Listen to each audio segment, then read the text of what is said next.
Yar, photogrammetry on the high seas, and the Internet of Things at MakerFaire? All that and more this time on Hak5. This episode of Hak5 is brought to you by Domain.com.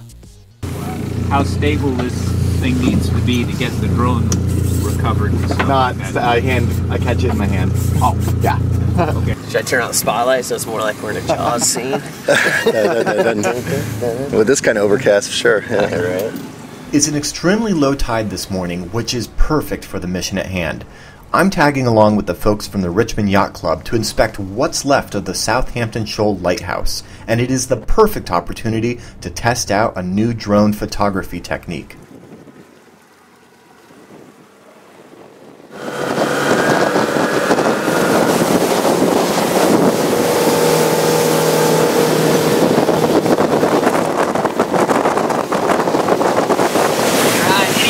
Place you want to be as close as possible, or on the other side? Yeah, the other side would be best. Okay. It's sketchy. I'll just throw out a life jacket as a landing pattern. Can I get somebody to handhold this? Yeah. It'll just go right out of your hand. The lighthouse was built in 1905 in the San Francisco Bay, northeast of Angel Island. It housed a fifth order Fresnel lens until 1960. That's since been on display at Angel Island, and the main house was actually moved to Tinsley Island near Stockton. Now what's left of it is a deteriorating platform home to birds, bells, and a flashing red navigational aid. It's a concern to boaters who've been known to use it as a racing marker, so today we're taking some photos of it at low tide and hopefully we'll gather enough good shots to stitch together a 3D rendering.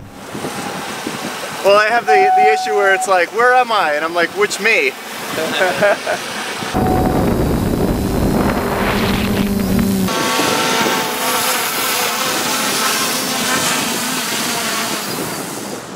Cool. I'm on a boat.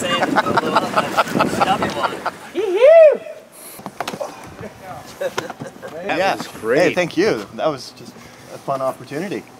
I can't wait to stitch it all together. Yar, Mr. Darren Kitchen, what is this photogrammetry that you speak of? Photogrammetry is really just the measurement of anything in the real world using photographs. And, you know, it's a scientific way of making objects and other things from just images, and not just images, but also like anything that you consider photography when you get in some of the more advanced, like, you know, lasers and stuff like that. But you've probably already done it today. If we take a look at Google Earth, this is actually where we just were, and I'm just in Google Maps right here. Oh, wow. And I'm going to right click and say measure distance, and then I'm going to click over there, and it will tell me that that was 22.82 feet. You can do that? Yeah, that's cool. Yeah, you can just boop, drag and, you know, measure whatever. And you can change units and all of those things, okay, you know. Yeah, it's a lot of fun. And I've used it plenty of times where I'm like, oh, you know, that house looks interesting. Maybe I'm interested in renting that house. How big is that house? And figure out the square footage just from a satellite map or things like that. And it's really cool. This technique is used in topographic mapping. It's used in architecture, engineering, manufacturing, geology. I mean, you name it.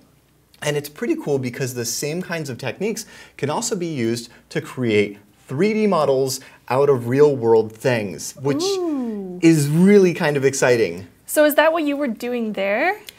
Basically, I got the opportunity from the guys at the Richmond Yacht Club to go and check out the structure that is falling apart. And there's some interesting rich history about this lighthouse that I'll have links in the description for.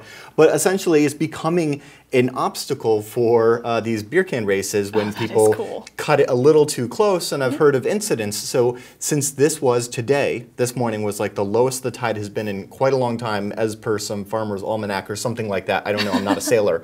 But the idea is that we went out when it was super low, and you could actually see these pylons, which when the tide's higher, you can't see those pylons. That could be dangerous. Ruin your day. Yeah. And I thought that this would be a great tie-in with some of the things that you've been doing recently. I know that we're taking another look at some of the other awesome stuff from MakerFaire. Yes. This is very Maker. In fact, one of the things I wanted to talk about was a suite of tools out of our good friends over at Autodesk. You guys know that these guys are the makers of AutoCAD and 3ds Max, which, so near and dear to my heart. So many years in high school spent with making NURB surfaces and facets. Yep. good stuff. Well, they have a whole free suite of tools, free as in beer, not as in speech, going by the name of 123D. And these 123D apps are kind of awesome. They are super simple, they're consumer focused, they're aimed at hobbyists and tinkerers, and some will probably argue that they're not as advanced as a lot, they're not open source, but they are a great intro to some of the wonderful facets of the whole maker world. And it's kind of brilliant because I'm going to be looking at some of the alternatives, some of the open source alternatives to this today. But as far as like diving right in, I think that 123D Catch is an epic thing that you can already you can pull out your phone right now, Android or iOS, and start playing with 123D Catch. You know, I have to agree. This is a trend that I saw at MakerFaire this year, was just introducing people to technology in a really easy way so that they can do hard stuff like 3D rendering for you, or for me, it was all about electronic components and programming. Lots of like drag and drop software. It's like, oh, imagine that with programming.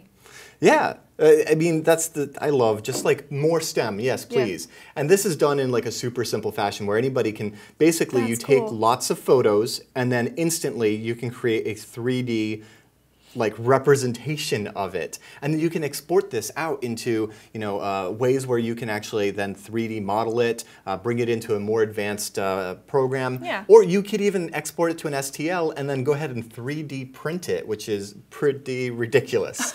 So sure beats modeling the old-fashioned way, which I know because I've done, and it's time-consuming. It's so much fun. And so this was an epic opportunity to try it out in a more grandiose scale, because while you can just go ahead and get this app, and you should, on your Android or iOS or whatever, and literally all you have to do is just take like a couple dozen photos of an object. So if I wanted to do this mouse, I would rotate my camera around this mouse, and then I would get another higher vantage point and do the same thing around the top of it. And what's pretty cool about this is you can do this on a smartphone or even any class PC. It doesn't really matter if it's like a high-end rig, because it goes up to their servers. Again, with the whole it's free as in beer, not as in speech, but it is pretty cool that you don't need the processing power. All you need is a set of photos like these. So these are right off the GoPro. And you can see, it's really low tide, and you can see like all of all the stuff there. And this won't come out as well as like some in like controlled environments, because we've got waves and such going on. So if you look at this pylon right here, you'll notice that when I go to the next one, it gets a little consumed by the wave, but then in the next one you can see much more of it. And this is really all I need. If I just keep hitting next here, you'll see I'd make a high pass. Trying to keep it wide, and then a lower pass, and that's it. That is so cool. That's something like what, 58 photos, 57 photos. And so all it takes is opening up 123D Catch and then uploading them to their servers, and almost immediately after you get this. So check this out here. This is actually a 3D representation now. That is so immediately cool. Of this. So now the guys at the yacht club can actually get a really good understanding of what they're up against here. With all of these different pylons. With those pylons that are usually underneath the water. Right. That is so cool. It's not perfect, right? But if you're used to putzing around in Google Earth. This should look kind of familiar. I mean, we can make out, like, here's the ladder, and here's some of the other stuff underneath, and, you get a pretty good aspect of it. And you can actually go ahead and click in here and select different elements of it and kind of clean it up if you felt so inclined. That's really cool. And then, the ability to export this out. I mean, it's just kind of crazy. As somebody who has done 3D modeling the hard way, it's just so awesome to see how it immediately did the texture mapping, immediately how it got the geometry, and it did this just from photographs. Wow. So that's so impressive. Yeah. I mean, you got to say something about technology in 2015 nowadays. We have phones that can make a 3D render out of 50 pictures. You just upload them to some dude's server, and there you go. You have a 3D print, 3D model. Yeah, I know. This stuff is just scratching the surface too. Yeah. So you can click around and actually see it overlaid onto, say, some of the photographs, so you kind of get some reference of where that was. Yeah. in relationship to. And you can actually turn on different layers and say, edit the cameras. You can display the cameras here. And you can actually see, like, from all of the different perspectives of those cameras as they spin around and around. Good job with the drone there. Yes. But this is actually also why it's, you know, why automated flight paths and stuff are really cool. I love when all of these things kind of come together. Like we talked to Peter before about using the paparazzi open source UAV. I'm sorry, I've been saying drone this entire segment, but what you guys know that I mean in my heart is a model aircraft. Right. So a small UAS. Those guys. Yeah, these guys. So imagine taking one of these guys and pre-programming it to spin around you, so you stand perfectly still, Shannon. Right. And then this thing just kind of like gives you a little buzz cut, comes all the way around you, and then you get like a perfect nice little haircut. But every single time the same. That's really cool. Right. I'm impressed. I think this is just and I think really it's rad. really exciting that you're helping out like a local community club. That's pretty awesome. I mean, Good job, Darren. Like the opportunity to go out on a boat. That's good karma points. Oh, you just wanted to go on the boat. Did they give you candy afterwards too? No, I had that in the van. No, and even if you aren't going to make any of these, you can actually just load up 123D Catch, and there's like an entire gallery of other things that people have submitted. So you can just go ahead and click any of these and like pull up somebody else's work. Oh, that is cool. Like check out this guy's zebra or things of that nature. I can go to my projects, and I've done a few of these actually. Here's Fairy Point, for example. Ooh. And let me turn off that camera layer. There we go. And this is... Whoa, that's cool. Yes, this right here is where the railroad would terminate. Here in Point Richmond, and you can actually see this is basically where a boat would park here, and then you can see it would this hand off whatever shipment it had for the train. Exactly. You And can the even train would take see it off. the rails right here, and this entire rig right here is essentially so that this rail section could raise and lower to meet where the boat is, depending on the tide. And you know, it's not perfect, but it's still just so much fun. And it's only getting better. So I thought that I would point this out for anybody that's interested in getting into this kind of stuff. I mean, even if you're just going to, you know, do like a figurine, and then you can like immediately take it into your 3D software, clean it up some, you know, get yourself an STL file out of that that you can pop over to your 3D printer. I know that I'm going to be doing that with Shannon later. Going to make our own 3D snubs STLs, and you can do make little action figures. I don't know. Make action figures? That'd be fun. Come on. Maybe we'll do one of you. Okay. Maybe we'll do the whole cast and Kirby. Can I mention, by the way, if you guys haven't checked out ThreatWire yet, you can find that over at hak5.org or threatwire.net. This week we have a lot of really interesting stuff going on. There's a bunch of hearsay about what's happening with this hacker on a plane. Oh my gosh, and everyone's freaking out. And then there's a whole bunch of information about mobile encryption, and people are really fighting to keep mobile encryption available to, you know, users, me and you.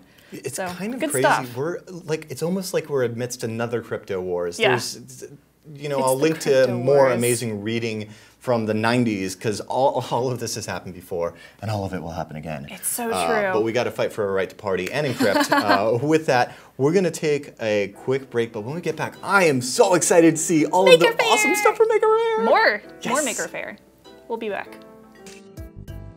Doesn't matter if you're into photogrammetry or telegrammetry, when you've got that killer idea, you need to snag yourself a domain name and web hosting fast. And with Domain.com's quick domain discovery system and their easy checkout process, you're gonna have your website up and running in no time. And I've told you before how much I love Domain.com, mainly because they're affordable, reliable, and easy to use, but also because they're so active on social media. You can tweet them at Domain.com and see why it's just a really fun place to do business. And the guys over at Domain.com, huge fans of Hak5, so they want to hook you up. So they made this coupon code. It's really easy to remember. It's Hak5, H-A-K-5.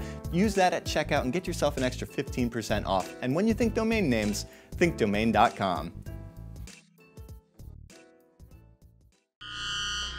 I'm here at MakerFaire 2015. This is Shannon Morse reporting, and I'm here with Will from ProtoPalette. Hi, Will. How are you doing? Good, Shannon. Thanks. So this looks really cool. It very much looks like an art piece almost, like one of the painting pieces that you generally see with artists. Yes, we designed it modeled on an artist's palette, because what ProtoPalette is for is it's meant to teach kids how to build amazing things with electronics and to code, particularly with Arduino.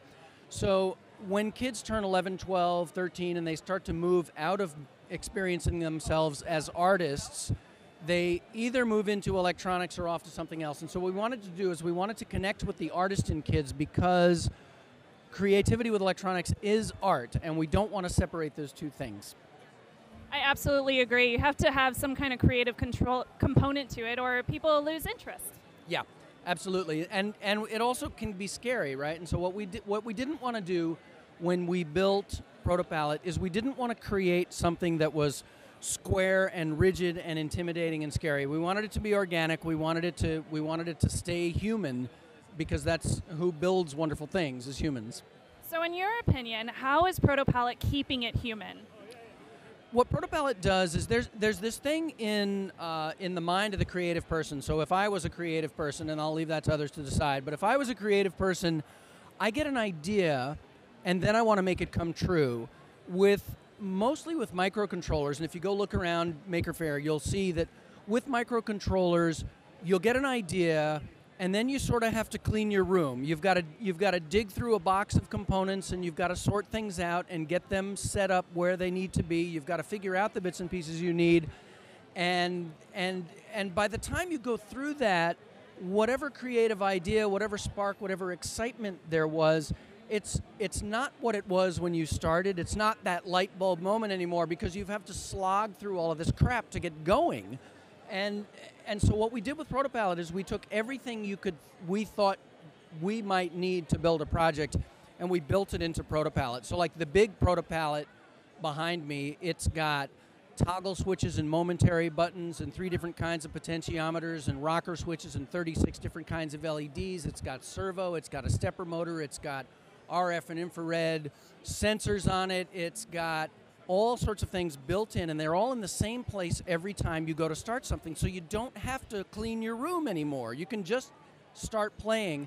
And then the other thing that's really cool about ProtoPalette is if there's something that's not there, we've built in what we call module swatches, and those are the little dots around the edge of the palette. You can take any kind of sensor you want and stick it to the ProtoPalette, wire it up to either the breadboard that's built in, or your microcontroller, or several microcontrollers, and then it stays where you put it. And so you can make it infinitely expandable. There isn't any limit to the things that you could build with ProtoPalette, and it just gets you from here to there instantly. Really, really. So there's no soldering required. Do I still have to deal with the code whenever I install the Arduino with it? With Arduino, the Arduino comes with huge amounts of sample code. Arduino doesn't publish the code. You could go to Instructables or any old place, or protopalette.com. You can get anything you can think of to build. 1 or 2 or 3 people, if you combine the work of 1 or 2 or 3 people that is all going to be open source, you can cobble together whatever, right? I mean, what's the joke? Shakespeare is the last person to write anything original, and all the rest of us are stealing from him. Same thing in microcontrollers, same thing with Arduino. I mean, I think there's like 6 guys who wrote stuff, and then we're all stealing from them, right? And And no soldering. You don't have to solder. If you want to keep things permanent, you can use permanent. I've got this little syringe filled with conductive epoxy. So if I build something beautiful with ProtoPalette and I want it to stay that way, I can squirt conductive epoxy into the breadboard, and then it stays, right? And so I'm building a knockoff of a Nest thermometer at my house because thermostat, because I think $250 is too much for a thermostat. And so yeah, so like, come on.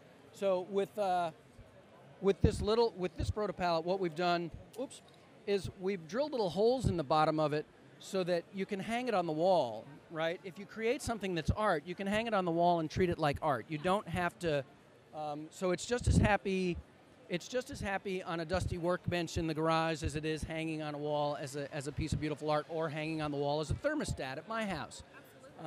There's no limit to the number of things that you can build. We're making robot kits. We're making little science kits for kids.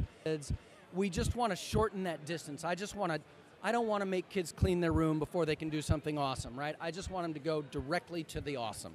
You want to get them excited so they become like the geniuses of our next generation. Yes, and that's the thing, is they all get excited. They all get really, really passionate about some idea, and then they have to sift through that box of junk, and then and nobody can survive that, or at least I can't. The creative mind can't survive.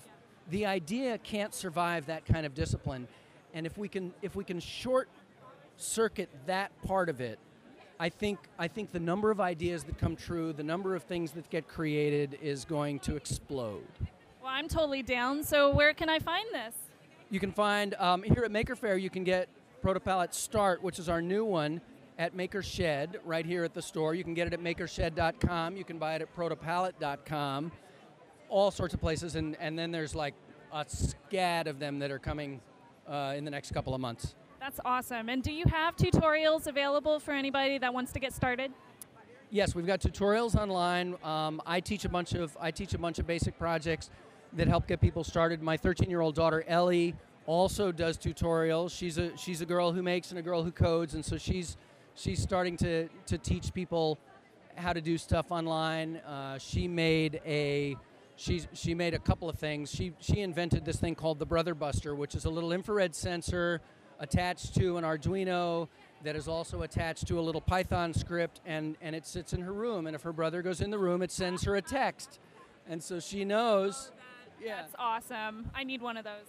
Yeah, and so we're letting kids, not just my kids, but we're letting kids kind of drive the product roadmap here. We're not trying to sell them what we think they think is cool. We're actually asking and listening and building for them. Well, thank you so much. It was such a pleasure to chat with you about the ProtoPalette. I'm really excited to check one of these out. And of course, for any of our listeners, you can check out all of our information over at hak5.org. Thank you again. Thanks very much.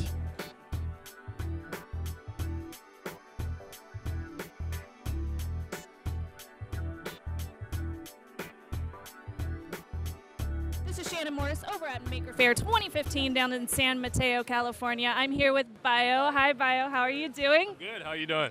I'm doing great. Thank you for asking. So you guys aren't here showing hardware necessarily, but you guys are showing a way to connect everything to the cloud, correct? That is correct. So, as you know, the Internet of Things is upon us, right? So you're going to have a lot of devices. We know makers are for innovative developers that are creating the next generation of devices. So we're showing them how to actually make those devices IoT compatible. So the experience is, if you think about a cloud platform, it really makes it easy to connect devices into it, and then it opens up an API to create applications. So for any makers out there, you start thinking about, I want to make this device IoT aware, right? How do you do that? You need a partner like Zatar that's going to give you the drivers to embed into your physical hardware. And then when you do that, it goes into the cloud, it opens up an API, so your applications are only making RESTful API calls into the cloud to actually interact with that device. So I'm not just going to be stuck with one hardware component. As with your device, with your Zatar, I can actually use it with, say, I have a Raspberry Pi device and a Bluetooth-capable device. I can use it with anything I want. Absolutely. You can use it with any device. So one of the exciting things for us at this event, actually, is we're announcing the very first ever ARM-embed IoT starter kit. So I'll show you what it looks like. It's really a simple IoT device. If you think about it, this is what's going to go into your next generation of devices, right? It has an M-embed Cortex M0 chipset in it with a dual board that supports both Bluetooth and Wi-Fi. So if this goes into your device, it immediately starts talking into the Zatar platform, right? And what that enables you to do is really start interacting through your device through an API. So we have two demonstrations here that we're just showing exactly how easy it is to do. Show me, show me. So the first one is really, if you look at that architecture, we're saying, listen, you need to create experiences. IoT is going to be about experiences. The devices are exciting, but it's going to be about the application. What is the end user going to experience? In this particular scenario, we're showing an example of how a connected wine store is going to be able to detect when a customer walks into the store and then allow the customer to actually interact with the wine bottle. So in this particular example, I'm picking up a white wine bottle. It's a California wine. Good choice. And if I place it on my Raspberry NFC reader, that's going to go into the Zatar cloud and allow that digital display to just change, right? So now I can see exactly what it looks like. And that's how we expect applications to look like in the IoT world.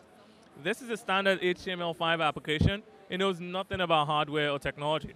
It's just making API calls into the Zatar platform, and we're interrogating whatever physical device is out there. This is really cool. I can imagine it being extremely helpful for so many businesses just off the top of my head. Yeah, absolutely. And we're super excited about it as well. And then the second example we're showing is just taking a standard IoT Raspberry Pi and making it an IoT kit, right? So you see a lot of Raspberry Pi use cases around, robots and everything. But what we've done is actually put our Zatar agent onto the Raspberry Pi, and that is connected into the cloud. And just interacting through a standard web-based application or a mobile app, you can control the I/O boards on the Raspberry Pi. That's awesome. Oh, so useful. Yeah, absolutely. So yeah, we're super excited to be here. We're looking for the next generation of IoT makers to help them make it easy to build applications. So can I find this in any businesses as of yet? So right now we do have some pilots going on, actually. Fortunately, I can't talk about them yet, but we do have partners. We're fortunate enough to be a device manufacturer. We currently serve 90% of Fortune 500 companies, so we're working with them to just try and make sure that they're ready for the next generation. And where can I find more information as a developer or manufacturer? So for developers, the best place to go is zatar.com. That's zatar.com. And we have a developer zone. We're actually signing up developers now. We make the tools available to them so they can start creating IoT devices. Bayo, thank you so much for speaking with me about this. It's really exciting. I can't wait to see this in every wine store that I go to. Awesome. Thank you very much. It's good speaking with you. That about wraps up this amazing episode of Hak5. I almost said of MakerFaire, and then I was like, no, Shannon, you have to wait until next year until you can go back.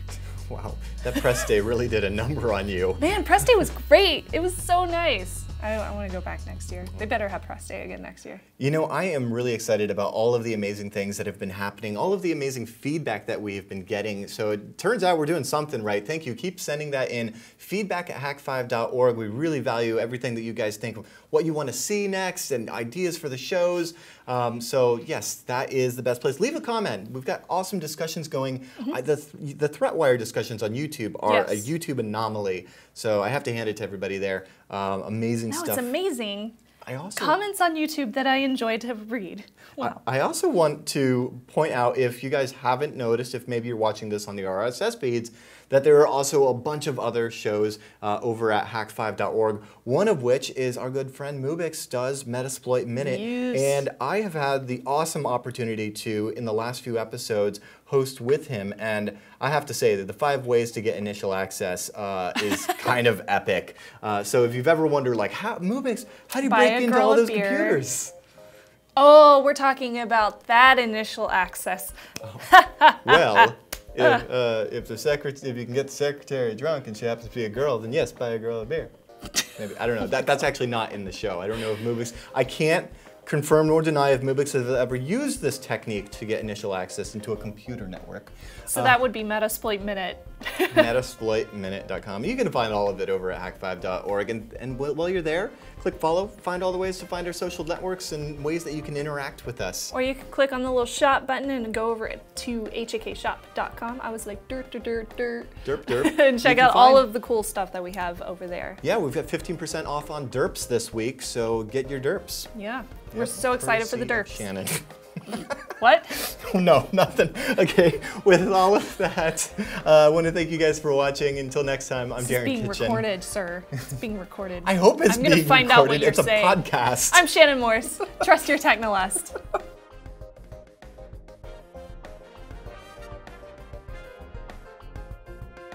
What are apple-bottom jeans? I never understood that part. Is it a brand? Oh, no, don't start that. No, they emailed in. It smells bad. I'm sure it does. It came from you.